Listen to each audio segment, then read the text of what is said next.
சமைக்கும் போது ஒரு லவ்வோட சமைக்கணும்டா, அதான் பாதி ருசியே. வெங்காயம் நறுக்கும் போது கூட ரசிச்சு நடக்கணும், லவ்வோட. வணக்கம் அண்ட் வெல்கம் டு இன்லாஸ் சமையல் அண்ட் தமிழன் ஸ்கொயர். இந்த வீடியோல நம்ம பார்க்க போற டிஷ் பாவக்காய் வறுவல். இது எங்க வீட்டு ஸ்டைல்ல எப்படி செய்யறாங்கன்னு பார்க்கலாம் வாங்க. வணக்கம்ங்க. இப்போ நம்ம இந்த பாவக்காய் வறுவல் எப்படி செய்யறதுன்றதை மருமக சொல்லிச்சு. அதுக்கு எப்படி செய்யலான்றதை நான் சொல்கிறேன். இந்த பாவக்காய் வந்து நான் ஒரு 3 பாவக்காய் எடுத்திருக்கேன், முழு பாவக்காய்.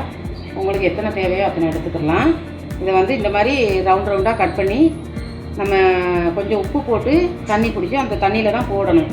அப்போ தான் கசப்பு இருக்காது. அதுக்காக தான் நான் வந்து உப்பு போட்டு அந்த தண்ணியில் போட்டிருக்கிறேன், கசப்பு இல்லாமல் இருக்குமேன்றதுக்காக. இப்போ இந்த பாவக்காயை இப்படி ரவுண்டாக கட் பண்ணிடணும்.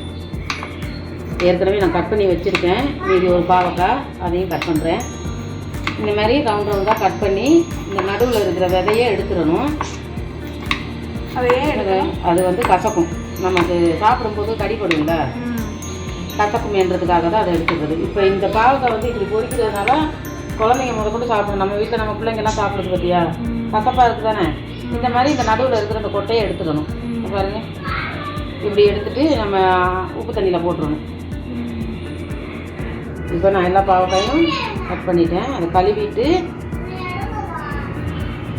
அதுக்கு என்னென்ன தேவை அப்படிங்கிறத நான் சொல்கிறேன். ஆனால் நிறைய மசாலா ஐட்டம்லாம் கிடையாது இதுக்கு.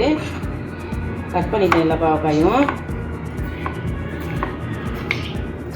இந்த மாதிரி நல்லா ரவுண்டாக கட் பண்ணி, அது எவ்வளோ பெரிய பாவக்காயாக இருந்தாலும் பரவாயில்ல, ரவுண்டாக கட் பண்ணிக்கணும். அவ்வளோதான். இப்போ நம்ம இதுக்கு கழுவிட்டு, நான் ஏற்கனவே உப்பு தண்ணியில் தான் போட்டு வச்சுருக்கேன். உப்பு தண்ணினா ஃபுல்லாக உப்பு தண்ணி கிடையாது, ஒரு 2 கரண்டி உப்பு போட்டு தண்ணியில் வச்சுருக்கேன். இது பிசைஞ்சு கழுவிடணும் நல்லா. இப்போ நான் ஃபஸ்ட்டு அந்த உப்பு போட்டு தண்ணியில் ஊற வச்சுருந்தேன். இப்போ ஒரே ஒரு தண்ணி பிடிச்சி நல்லா அலசி நம்ம இதை எடுத்து இப்படி நல்லா புழிஞ்சு தண்ணி இல்லாமல் உதறி எடுத்துக்கிடணும். தண்ணியே இருக்கக்கூடாது, உதறி எடுத்துக்கிடணும். ஒரு தட்டில் வச்சுட்டு அதே போல் எல்லாத்தையுமே பாவக்காய் கழுவியாச்சு. இந்த பாவக்காய் நம்ம போட்டு எல்லாம் கொஞ்சம் மசாலாலாம் போட்டு பிறக்கிறதுக்கு ஒரு பெரிய பாத்திரம், அகலமான பாத்திரம், அதில் நான் வந்து இந்த தண்ணி இல்லாமல் கழுவி வச்சுருக்கிறத போடுறேன். போட்டுட்டு ரொம்ப ஒன்றும் தேவையில்லை. நம்மளுக்கு வந்து இந்த ஸ்பூன், அதில் வந்து 1 ஸ்பூன் மிளகாத்தூள், 1 ஸ்பூன் மிளகாத்தூள். பத்தலைன்னா இந்த கொஞ்சம் கூட போட்டுக்கலாம், நம்ம 1க்கு 1.5 கூட போட்டுக்கலாம். அப்புறம் கொஞ்சம் ஒரு 1/2 ஸ்பூன் உப்பு. உப்பு நிறைய தேவைப்படாது, அப்புறம் உப்பு கறிக்கும், சாப்பிட முடியாது. ஒரு 1/2 ஸ்பூன் மஞ்சள் தூள். அவ்வளோதான் இதுக்கு தேவையான பொருள். வேறு இந்த மீன் வறுக்கிறதுக்கு மாதிரி மிளகாத்தூள், மற்ற மசாலா ஐட்டங்கள், லெமன் எதுவுமே தேவையில்லை. இது அப்படியெல்லாம் போட்டு நல்லா இந்த மாதிரி நம்ம கை வச்சு நல்லா பரட்டி விட்டுறணும். அது ஸ்பூன் கரண்டி வச்செல்லாம் பரட்ட முடியாது, மசாலா ஒட்டாது. நல்ல ஒரு பெரிய பாத்திரத்தில் போட்டால் தான் இந்த மாதிரி பரட்டிக்க முடியும்.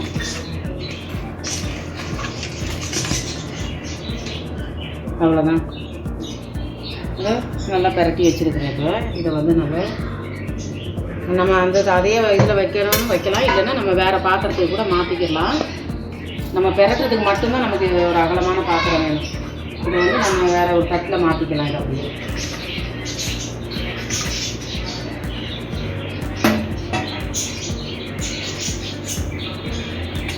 கொட்டையெல்லாம் எடுத்துகிட்டு இப்போ பாருங்கள் நல்லா பரட்டி வச்சுருக்கிறேன்.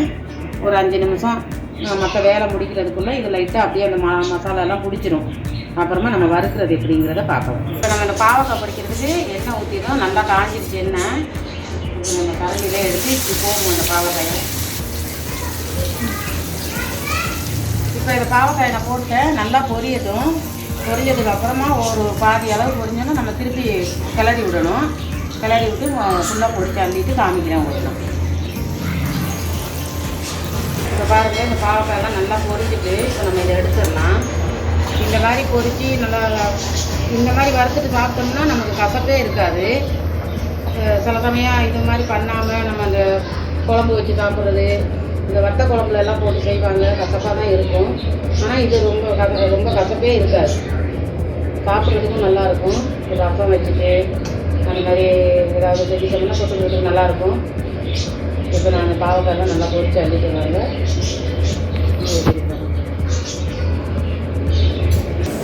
நல்ல கிறிஸ்பியான டேஸ்டான ஒரு பாவக்காய் வறுவல் எப்படி செய்கிறதுன்னு பார்த்தோம். இது வந்து நீங்கள் ரசம், சாம்பார், மோர் குழம்பு, பருப்பு சாதம் எல்லாத்துக்குமே தொட்டுட்டு சாப்பிடலாம். இதனோட கசப்பு வந்து வயிற்று புண்ணாக்கிறதுக்கு ரொம்ப நல்லது. பாவக்காய் வறுவல் வந்து குழந்தைங்க கூட விரும்பி எங்கள் வீட்டில் குழந்தைங்க ரொம்ப விரும்பி சாப்பிடுவாங்க. நீங்களும் உங்கள் குழந்தைங்க கொடுங்க. குழந்தைங்க வயிற்றுக்கு ரொம்ப நல்லது பாவக்காய். கண்டிப்பாக வீட்டில் ட்ரை பண்ணி பாருங்கள். ரொம்ப டேஸ்ட்டாக இருக்கும். இந்த மாதிரி வறுத்தா கசப்பு இருக்காது. கசப்பு இருக்காது இந்த மாதிரி வறுத்தா. சரி, அடுத்த ஒரு நல்ல வீடியோட உங்களோட சந்திக்கிறோம். until then bye. பாய். சமைக்கும் போது ஒரு லவ்வோட சமைக்கணும்டா, அதான் பாதி ருசியே. வெங்காயம் நறுக்கும் போது கூட ரசிச்சு நறுக்கணும், லவ்வோட.